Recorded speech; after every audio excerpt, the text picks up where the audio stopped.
this is the solutions video for all of the law questions for your math classes 1, 2, and 3. So the first two questions I have together, and the reason for that is because they're very similar, but you have to be paying attention to every word in the question when you're reading. So the first question says, which of the following elements are considered in determining appropriate rates of interest on loans?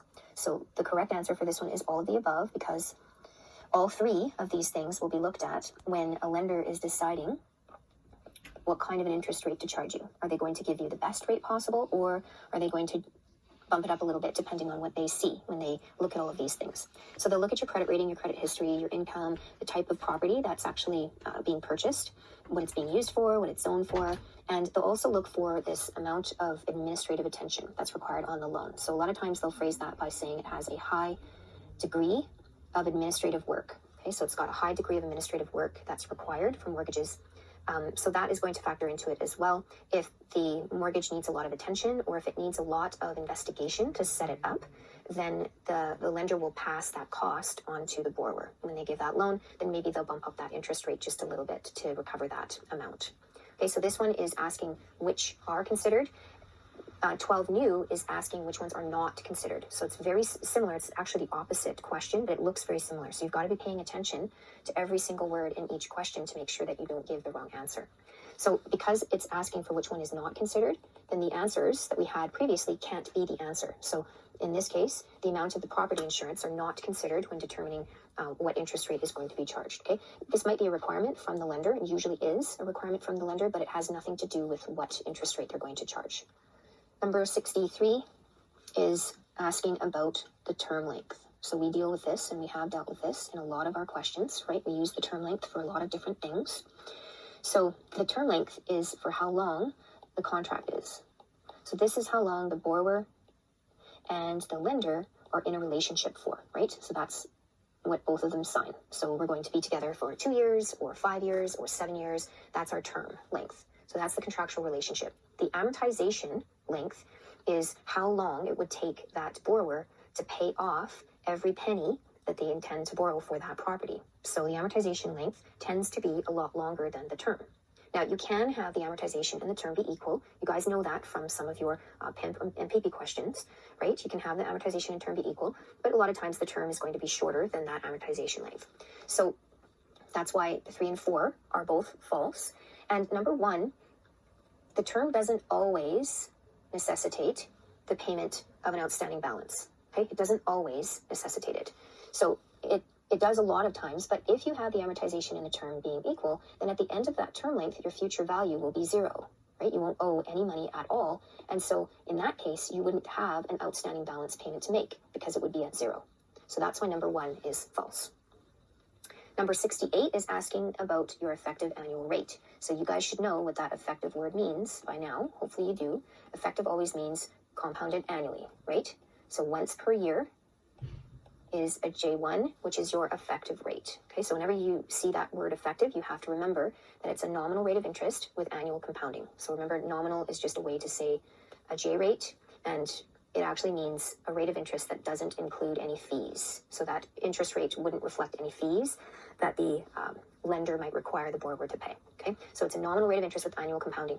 It is not a periodic interest rate. They're suggesting that the J1 is equal to the IM for answer number 2, and you know that that's not true. Okay, number 3 is saying it's the only rate that can be used to calculate monthly payments. Well, if you wanted to calculate monthly payments, you would actually have to use a J12, so that is also not true. And number 4 says it's the only form of interest rate expression allowed by the Federal Interest Act. That is also not true. You're allowed to use either J1 or J2. So the phrase in the Interest Act says calculated yearly or half yearly. So the yearly is the J1 and the half yearly is the J2. Okay, calculated yearly or half yearly, but not in advance. Okay, so which of the following is characteristic of a mortgage as an investment? So they always ask you these questions in a bunch of different ways. What is the characteristic of a mortgage, or which one is not a characteristic of a mortgage? Okay, so we've already talked about the mortgage needing a high degree of administrative work. So they do. Even normal ones that are simple, they still do have that high degree of administrative work to get it investigated and to get it set up and then to maintain it. Okay, they are unique. So mortgages are definitely unique. and it makes them not easy to trade. So there's not a lot of people that are, walking around with a bunch of money in their bank account that are willing to invest in mortgages, okay? And the reason for that is because of answer number 2, because there's a high degree of administrative work. It takes so much effort to investigate, to make sure that the borrower isn't a high risk, and then to go through all of the checks and protections to make sure that the lender has everything in place to protect their capital, okay? So what do I mean by capital? Capital means the dollars, the money, the loan that they've given as part of that mortgage contract. So the borrower gives the mortgage contract to the lender as security for the loan that they're going to get from that lender, okay? So, right? So the contract is given by the borrower to the lender, and in return for that contract with all the promises in it that the borrower says, I'm going to promise to pay you, I'm going to pay you every month, I'm going to pay all my interest, and in return the bank says, okay, then you promised me that, then I'll give you the money and you can go and take that money and buy your property. Okay, so that's what's happening. So when we say capital, we just mean the monies, the loan monies. Now, this answer choice is incorrect because it says that it requires a low initial outlay of capital. It's a high initial outlay of capital. The bank is the one that's surrendering pretty much all of the money that's needed to purchase the property, and they will get it back in little bits and pieces through the payments that the borrower has promised to make. Number 4 says that it has a short repayment term, which makes it easy to reinvest the periodic payments at good rates. No, that is false. It has a longer or long repayment term, and it ties up your money as an investor. It ties up your money, and it makes it more difficult for you to reinvest because you don't have that large lump sum, right? You're getting it back in those payments, which is a little bit of a trickle, right? So it makes it difficult for you to put your money elsewhere in investments that have better return rates because it's tied up, and you've given it to this borrower so that they can go and purchase this property. Okay, so this one from your math class 1, the straight line principal reduction loan. So sometimes I will abbreviate that LSPR so that I don't have to write the whole thing out. So on a straight line principal reduction loan, what happens to this monthly payment? So it could be monthly payment, it could be quarterly payment, it could be weekly payment, whatever. But in this case, the question is saying what is going to happen to the monthly payment? Well, you should hopefully know that it declines over time, right? So the straight line principal reduction was the one that started out with a pretty high payment amount, with a bigger payment amount, and over time that payment amount declined. It decreased. And why was that? Because usually it was a situation where the person who was asking for this loan knew that their income was also going to decline over time, and they wanted the payments to coincide with their income decrease. Okay, so it's not a constant payment every month. That's just a normal conventional loan. The payment doesn't pay interest only, so that's one of your other loans that you had mentioned in class 1. That's your interest only loan. Okay, sometimes abbreviated like this because I'm lazy. So my IO loan, and it doesn't pay principal only. None of the loans that we talk about pay principal only. It either pays interest only or it pays nothing. In the case of our interest accruing loan, right? There were no payments at all. So for this one, that one was the riskiest, right? Because there were no payments at all, and the PV and all of the interest was due in that future value at the very end. So none of the loans that we talk about just pay the principal only, okay? All of them either pay the interest only or the interest and the principal together in our conventional constant payment mortgages, as well as the straight line principal reduction too. This one, the payment amount is composed of interest and the principal. It's just because you're making a really high payment, way higher than you need to, more is going towards the principal than you would normally pay in a constant payment scheme. Okay, so for this question, it's asking you what would happen if you extended the amortization period. So what does extend mean? I'm going to increase it. So let's say instead of a 20-year amortization, I want to consider a 25-year amortization. So what difference does that make? How would that affect what's going on with my mortgage contract and my payments? So if you extend the amortization, the loan actually takes longer to pay off. So you pay the loan off slower, it takes longer, and it actually increases, not reduces, increases the amount of interest that the borrower needs to pay. Why is that? Because you're paying interest for an extra 5 years between these two lengths of time, okay? The size of the required payment will be larger. No, the size of the required payment will actually be smaller. So yes, you're paying more interest, but because you've got such a big chunk of time that's extra, it'll actually reduce those monthly payments. Number 3 says the loan contract period becomes longer and the loan will be classified as a fully amortized loan. That's not true. The term is negotiated separately from the amortization. Generally, when we have fully amortized loans, we have the amortization equal the term. Not always, but that is most times the case. So the term is separate from the amortization. The term is about how long the lender wants to be contracted with you. So it'll depend on how risky of a borrower you are, how much it is that they're lending, how much of a down payment you have, if it's your first time buying property, or if this is the second or third or 10th time that you've purchased property. All of those things will affect whether the lender wants to be in a relationship with you for 2 years or 10 years. And also it's about the relationship that you have with your lender as well. If the lender has never dealt with you before, then they might want to keep that term length pretty short, just in case there's a problem. If they've helped you to purchase 6 properties over your lifetime, then they probably have pretty decent trust with you because they have that history, and so they can rely on that to say, okay, we'll be fine to have a term length of 5 years because they're okay to be in that relationship with you for that long. Okay, the correct answer is that the repayment of the principal is spread over a greater number of payments, and that makes each payment smaller. So like we said, yes, you pay more interest, right, over those 5 years, but because you're stretching the initial amount over a greater period of time, it will actually decrease your payment. So that is your correct answer. Okay, so 179 is asking about a fully amortized constant payment mortgage. So constant payment mortgage is just the regular mortgage lending situation where we have a constant payment scheme. And it's asking about what is happening when you round the payments to the next higher cent. What's going to happen to the final payment at the very end? Well, hopefully you remember this also from Math Class 1, that the final payment is going to be a partial payment that is not equal to the regular payment. It's going to be a smaller payment, because you've rounded up to the next higher cent. So it means that you don't owe that full payment for the very last one that's on your amortization period. It's not going to be larger. It's not going to be the same. And it is possible to determine because we could do the math if we wanted to, but hopefully you know that this is the case and you don't have to. Okay, 194, similar question. Okay. Worded just a little bit differently, and it actually has in here that it's rounded to the next higher dollar instead of the next higher cent. Well, the same effect is going to happen. You're still going to have a lower final payment. It could result in a decreased number of payments, but it's not usual, right? Usually, if you go to the next higher $10, that probably would decrease the number of payments, but going to the next higher cent to the next higher dollar will still usually result in the same number of payments. It's just going to be that last payment is going to be your partial, right? And it will be smaller than all of the other payments that you already had to make. Okay, it doesn't affect the yield. It doesn't affect the yield to the lender, and saying that it affects the cost or increases the cost to the borrower is saying the actual same thing here. So increasing the cost to the borrower and increasing the yield to the lender is saying exactly the same thing. So number 3 is the only possible correct answer. Okay, 203 says, which financial institution is currently the largest single source of institutional mortgage funds in Canada? And it is your chartered banks. So I know that it says institution, and you're wanting to say, well, shouldn't that be like, is it Royal Bank or is it CIBC or is it not? They're not talking about a specific lender. They're talking about sort of a category of lenders. So your chartered banks is definitely the largest source over all of these other options that they have here. So yes, credit unions, trust and loan companies do loan mortgage funds as well as credit unions, but they're a much smaller share of the mortgage funds that's out there. So, and the reason for that is because most people have a pretty decent relationship with their bank and they just trust their bank. So a lot of people don't even go shop around. They just go straight to their bank to see what they'll give them for a loan because they think that relationship actually matters and it's really significant. And yes, it does matter. But in some cases, a completely strange lender, like a different bank, might actually offer you a much better rate than the bank that you've been dealing with just because they want to be competitive in the mortgage market. So it always pays to shop around. And if you have any clients that, you can convince them to do that, then they should, because then they can get a much better deal on their mortgage and it'll save them money in the long run.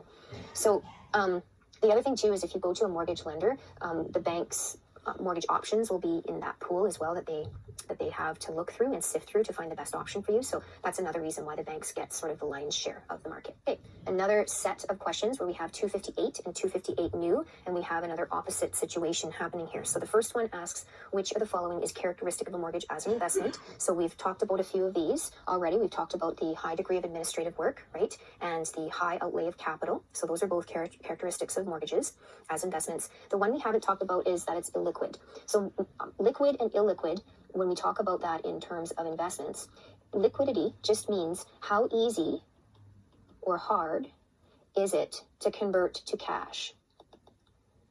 So if you had a Canada bond or even stocks that you had purchased, so let's say you went and bought some Tesla stocks, that is pretty easy to convert it to cash because there's probably going to be a buyer that's more than willing to pay for your stocks that you've bought in Tesla, right? Your shares. If you have a Canada bond, right, they're pretty easy to convert into cash. When we talk about mortgages, we say that they are illiquid because they're not easy at all to convert into cash. Why is that? Because it's a longer term commitment, like we've already mentioned a couple times. It's got a high degree of administrative work. They're all unique. If you want someone to come and purchase that investment from you, then they're going to have to do all of that investigation and all of that due diligence. And there just aren't very many mortgage investors out there in order to come and purchase your investment. So we say that mortgages are considered to be illiquid because they're not easily converted into cash. Okay, so because this is the opposite now of the above question, the same answers can't be the correct answer, right? Because this is a true answer. They are illiquid relative to government bonds. That is absolutely true.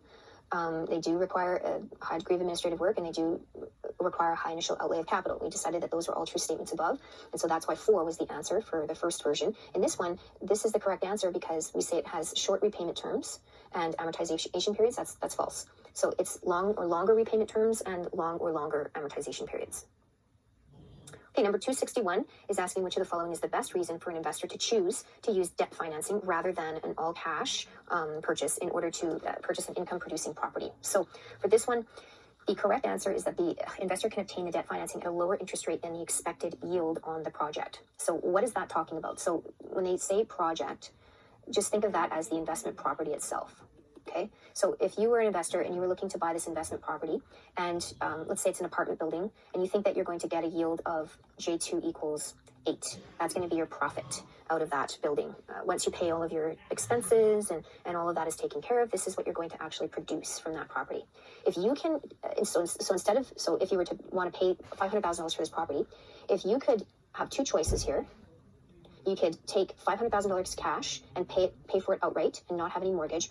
Or if you could take $100,000 as the cash down payment, and then you would have $400,000 left over to go and invest in another property somewhere that would produce income for you. Or you could inject it into this business. So you would take this $400,000 to inject it into this business to make this business maybe run better, be more efficient, or to produce even more than this 8%, then that's what you would want to do as an investor. Why is that? Because if you were to mortgage the $400,000 that you have left over for a J2 equals 4, then it's a lower interest rate than what the property is actually producing. So essentially the property pays for itself.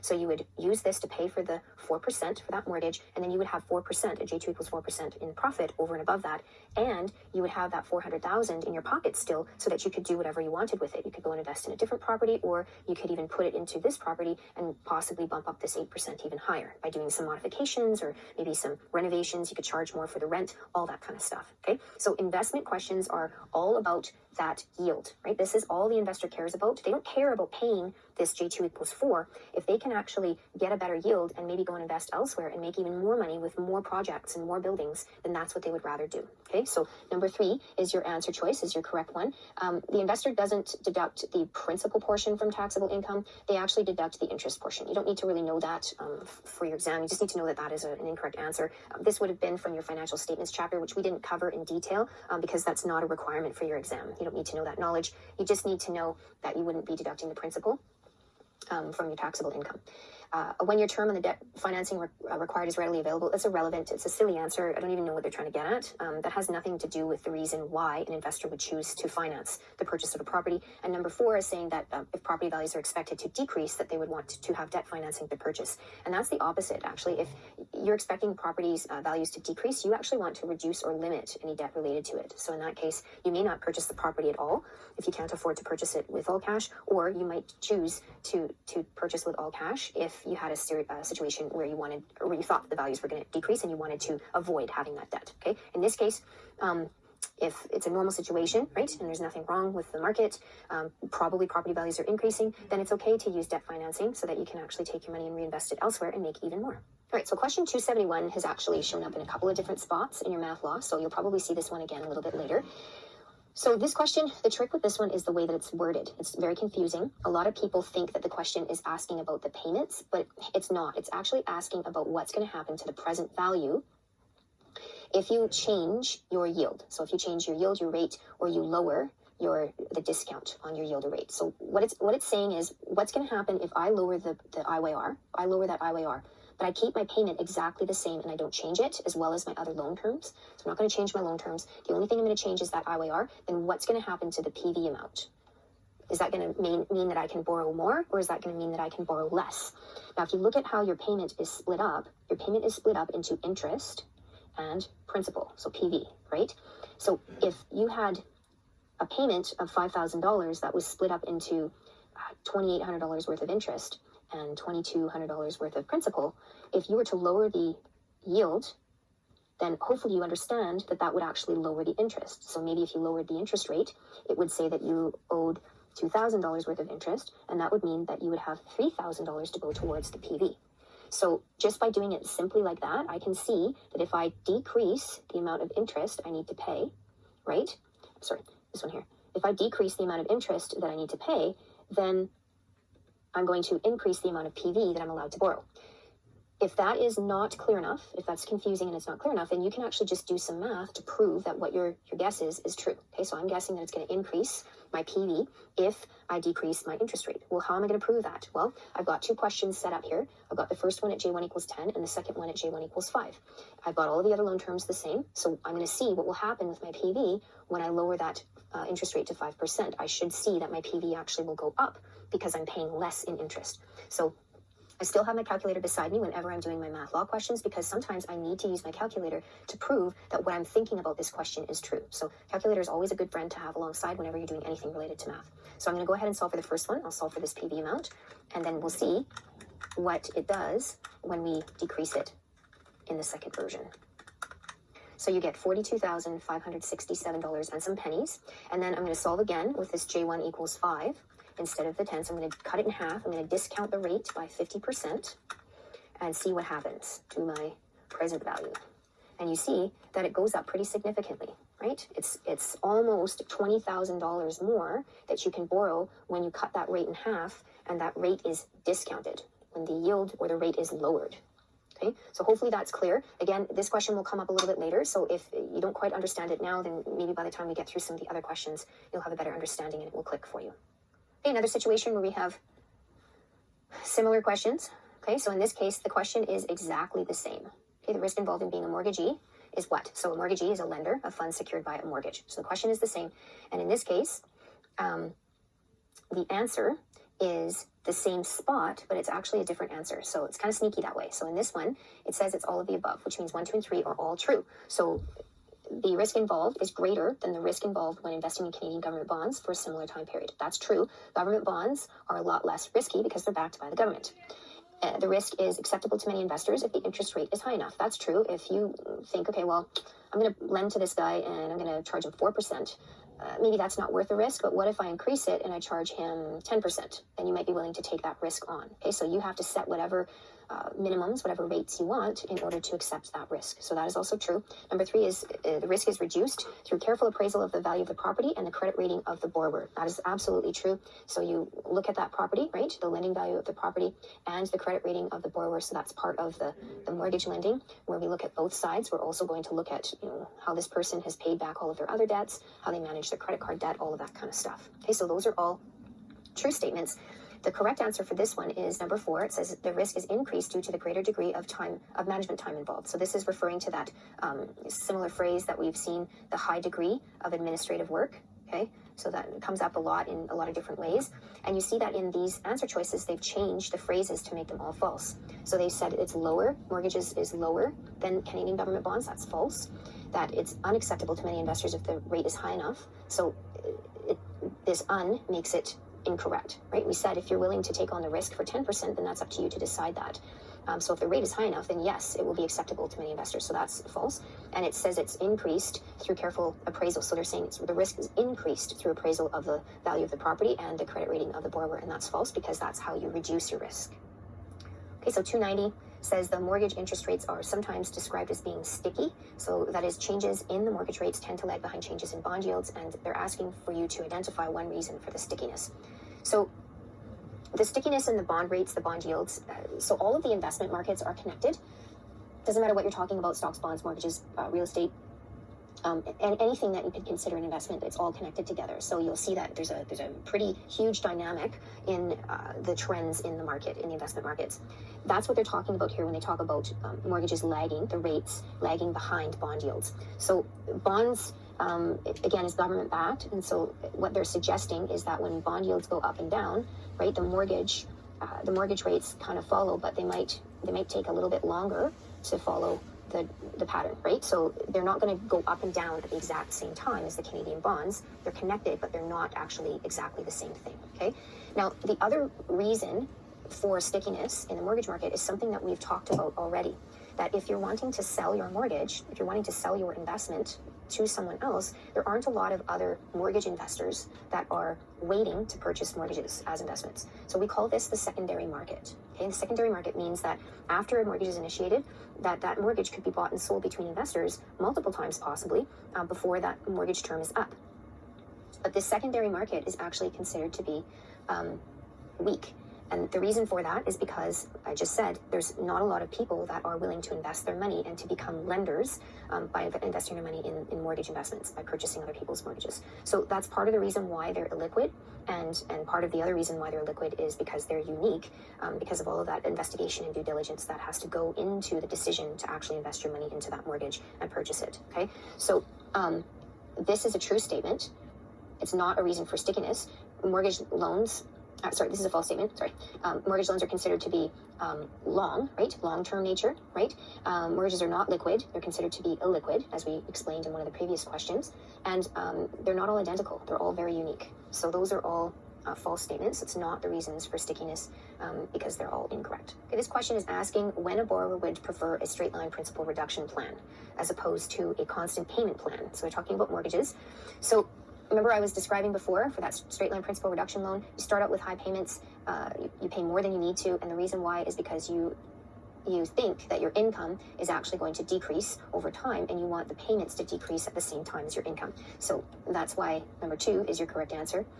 If you want to delay repayment as long as possible, you wouldn't take this straight line principal reduction loan. You're actually paying this loan down really, really fast.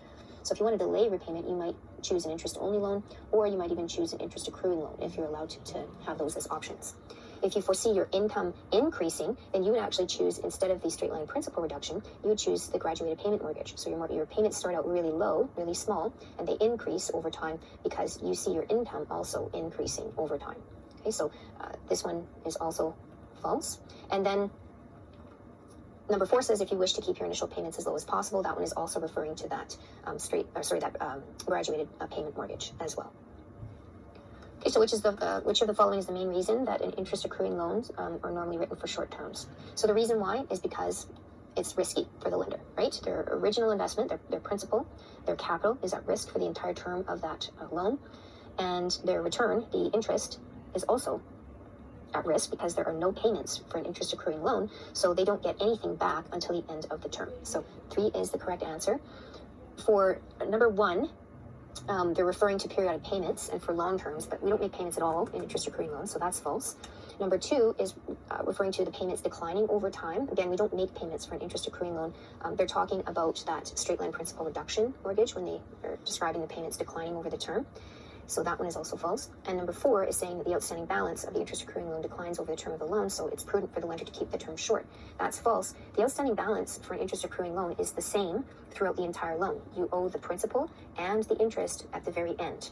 You can't dodge any of it. You can't not pay any of the interest. The outstanding balance is the outstanding balance for the entire length of the interest accruing loan because you haven't made any payments at all towards your obligations. Okay, so it's saying from the point of view of the lender, the interest on a mortgage does not represent what? So it does represent a payment for the portion of general overhead and operating costs of the lender. Remember we said there's a high degree of administrative work related to mortgages. So the lender typically passes that along to the borrower in the form of a little bit of the interest rate.